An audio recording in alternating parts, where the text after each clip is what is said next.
Mitinqlərdə biclər necə vurulmalıdır?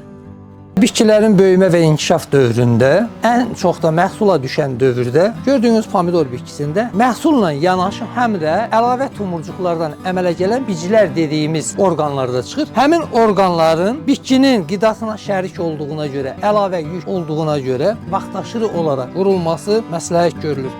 Biclər əsasən yarpaq qoltuğunda yerləşir. Qeyd etdiyim kimi əlavə tumurcuqdan əmələ gəlir. Vaxtaşırı olaraq böyümə, inkişaf dövründə bitkidə həmin aqrotexniki əməliyyatlardan biri olan biz vurulması vaxtında aparılması məqsədə uyğundur. Biz vurma əməliyyatı deyiləndə çox asanlıqla qoparılan vegetativ orqanlardır ki, onları bizim tələbəmiz artıq icra eləyir gördüyünüz kimi və bu qoparılma bitkinin böyümə və inkişafı üçün çox müsbət bir haldır və bunun icra olunmasına elə bir artıq zəhmət tələb olunmur.